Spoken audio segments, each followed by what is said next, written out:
the Sports Renegades podcast on SportstownChicago.com.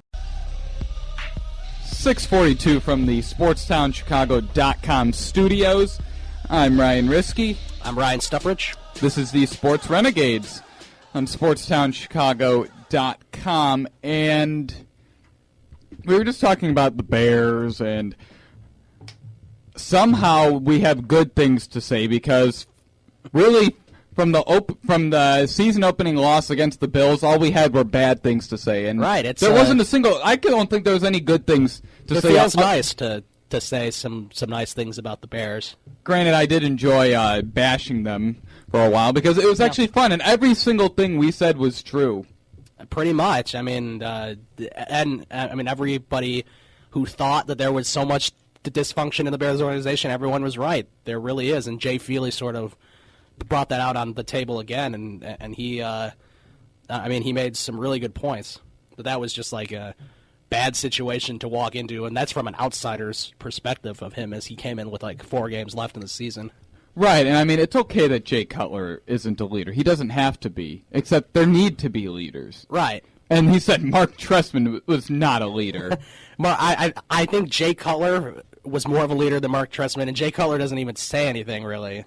No. He's not a vocal leader. He may be sort of a leader, in practice maybe, or like in the games. Yeah, because he is the quarterback. In games when they show him shoving his offensive linemen. Yeah. Hey, I like to see that a little bit, a little bit of fire in him, but except he had every right to do that because that was that game against Green Bay that the moment the ball was hiked, someone was already clobbering him. Yep. He didn't even have time to catch the ball, and he was getting clobbered. I know. I feel bad for him with all that stuff that was going on. I think next year he'll have a bounce back year. I'm not saying that he's the quarterback that will ever win a Super Bowl for us, but he's definitely going to be, a better quarterback next year. I think last year he just didn't care. I really think he might not have, yeah. I really don't think. I mean, they started out 2-1, except then when they lost to Green Bay, I think he realized that this team is not good. Right. I mean, I remember that game against Green Bay in Week 4. I don't think there was a single Bears defender that laid a finger on Aaron Rodgers in that game. That's how awful the pass rush was. Right, and and if you're the quarterback of the Bears like Jay Cutler is, it's where you're getting hit on every play. It's sort of unreal to see like why is my offensive line so bad. Right. I mean, the offensive line was really bad. Remember that game against the Saints? He got sacked 7 times. I know, and it's not like the Saints are any good. Like, the Saints had a bad year, too. Almost as bad as the Bears. And yeah, man. I mean, it was bad. The offensive line was bad. Mark Trestman refused to run the ball, which when you don't run the ball and you're throwing it 50 times a game, it's going to lead to more interceptions. Right. All right, so let's start to preview this Super Bowl. We got the 2 best teams in football for the 2014 season are going to be playing in this 2015 Super Bowl. I think this is Super Bowl 40. Do you really believe that it's the 2 best teams in the league? I think it was the 2 best teams, yeah. Oh, really? See, I don't really know. I don't know who. I mean, were the Packers a better team than Seattle? I think Green Bay is the best team in the league. And remember, they would have won that game if Aaron Rodgers didn't have a torn groin or a torn calf. Right. Well, I think I'm saying just sort of the best teams. They were both the overall number 1 seeds, which I think they were, weren't they? Seattle was the number 1 seed in the NFC, and New England was the number 1 seed in the AFC. That never happens. So that's why I'm saying. So it is kind of a special Super Bowl in the fact that the 2 best teams, at least seeding-wise, are playing in the Super Bowl, which doesn't happen often. I mean, granted, Seattle does have major holes that Bill Belichick will expose, which is absolutely no talent at the wide receiver position. That's true. Bill Belichick will exploit that. And I've heard a lot of people are picking the Patriots. I'm still going with Seattle, but I think it's a little surprising that a lot of people are going with the Patriots just because Seattle was so dominant last Super Bowl, and that and the Broncos were sort of like the Patriots at this point where they a lot of people picked them, a lot of people think they were going to do a lot of good things. Yeah, well, that's what happens when every single player on the Broncos though was high during the game. They all got high the morning before the game. And they all tested positive for marijuana after the game. Every single player, all 53 of them did. Yeah, I don't know. I just think Seattle will be able to repeat. I just think Marshawn Lynch is too good, and if the Patriots are able to stop Marshawn Lynch, then you really have a ball game, because then it's Tom Brady against Russell Wilson, who can throw more touchdowns, pretty much.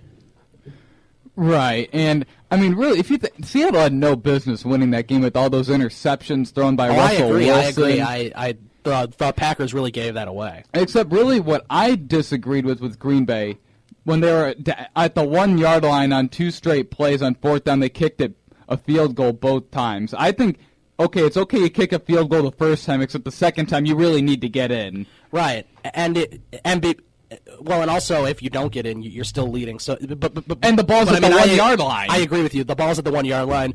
The Packers have a pretty good offensive line, pretty good offense. I think they would have been able to get in with either Eddie Lacy or maybe Aaron Rodgers himself. I mean, remember, they were down at the 1 twice. I get the first time doing it, get up early against a tough defense, except the second time they really needed to get in. And, I mean, Russell Wilson was awful in that game. And, yeah, he was. I mean, he was horrible. He was awful until the last 2 minutes of regulation and then the first series of overtime. Right, and then also throwing the fact that the botched onside kick. Right, by that's Bostic. when. And I think he claimed after the game that it was Jordy Nelson's ball. His job was to block for Jordy Nelson because Jordy Nelson's got like the best hands on the team. Yeah, they said that was Jordy Nelson's ball. Instead, he jumps up and pops right out of his hands, and boom, onto Seattle. I mean, the funny thing is, if he makes that play, no one cares.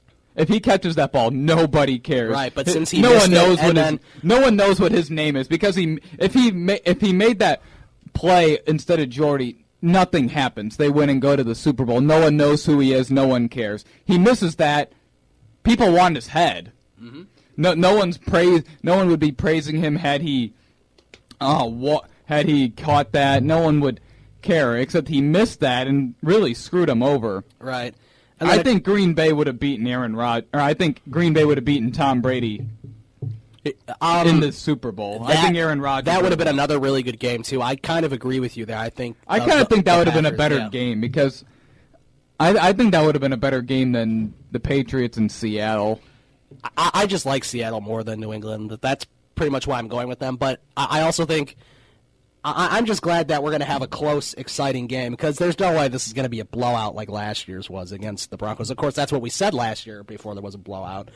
But we said if there was a blowout, it would be Denver blowing out Seattle. Exactly, because we thought Seattle's too young.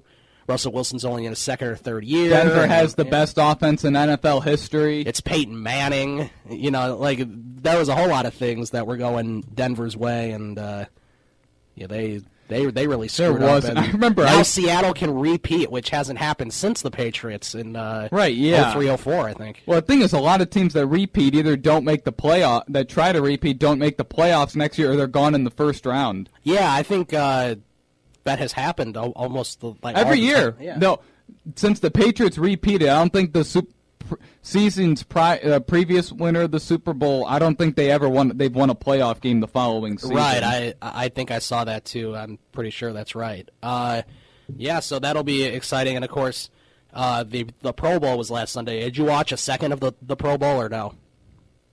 The what? The Pro Bowl. I know it's a new word. No, I was watching the NHL All-Star game. Okay. 17-12 was the final. I was sort of switching back and forth between the Pro Bowl and the NHL All-Star game. The Pro Bowl was actually exciting the last 2 minutes because I think Michael Irving's team came back and they won with 2 minutes left. I don't know. It was very strange. It's just the defense. Not carrying on defense in the NHL and not carrying on defense in the NFL are different, because in the NHL, in the NFL, if you don't want to play defense, you just lateral the ball back to everyone until it gets turned over. Yeah. Which I remember I watched a play like that. It was lateral 7 or 8 times, and I was like, I'm done with this. I'm never watching the Pro Bowl again. It's just that. That's just stupid. You should at least want to win the game. Yeah, and where the it's NHL like nobody cares. If Where you the win that NHL game. All-Star Game, the defenses aren't just turning the puck over all the time. I mean, granted, they're not going and checking guys. They're not going and like trying to steal the puck or anything, except they're still sort of playing defense. I mean, granted, they don't really help the goalies out much. No. Kind of hence by a 17-12 score. If it's 7, it's like almost a football score that the NHL All-Star Game had. Yeah, that almost had more scoring than the Pro Bowl, too. It did. I think the Pro Bowl was maybe 28, 24, something like that. Yeah, it was. I mean, that's the thing. Like, you'd think that the Pro Bowl, there'd be more scoring. Right. And the thing is, in the Pro Bowl, you have all these good players dropping out because they just don't feel like playing in it. Like, seriously, why was Matt Ryan in the Pro Bowl? And I think the starters, Tony Romo started for one team, and the other team was Andrew Luck, I think, started for the AF. Well, of course, it wasn't AFC against NFC this time. It was pick your own teams, and it was that's somewhat Chris Carter against Michael Irvin. That's somewhat made it a little more exciting, which is why it did make it more interesting, which is why I tuned in for a little bit. But except the NHL All-Star Game was just a lot better, and I did see Martellus Bennett made 5 catches in the game. Yes, he did, and Kyle Long was also there. Those were the only 2 Bears. I'm surprised Matt Forte was not a Pro Bowl selection. I'm actually surprised, too. Maybe it's because he didn't have a good enough season running the ball. Because I'm pretty sure he was not selected. Because if he was selected, he would have probably come. I don't think he was not selected. Out. I'm pretty sure it had something to do with the fact that they didn't think he had a good enough season running the ball because the Bears never handed the ball off. All they did was throw it to him. Yeah, I mean, he's a hell of a receiving running back, if that's what you call it. I mean, being that good at that, though, it kind of gets negated when you don't hand the ball off to one of the best running backs in the league. Right. And then now coming up in the second hour, we're going to talk a little bit about baseball is, oh no, Gordon Beckham's back with the White Sox. And then why would you designate a guy that hit 21 home runs last year? Right, to make room for Gordon Beckham. That doesn't Gordon make any Beckham, sense. Yeah, we'll get more into that after our timeout, which we're running up against a break. Except the funny thing is, what I've seen with Sox fans is either they're happy or they're pissed off with the Gordon Beckham signing. Yeah, I agree. I don't know what to think about it. I mean, I don't think you necessarily needed it. I'm not a Sox fan. I think it was a complete waste of a signing that you're giving up $2 million for him. Anyways, we're going to get more into it after this break and update. Sports Renegades, SportsTownChicago.com. The Sports Renegades podcast on SportsTownChicago.com.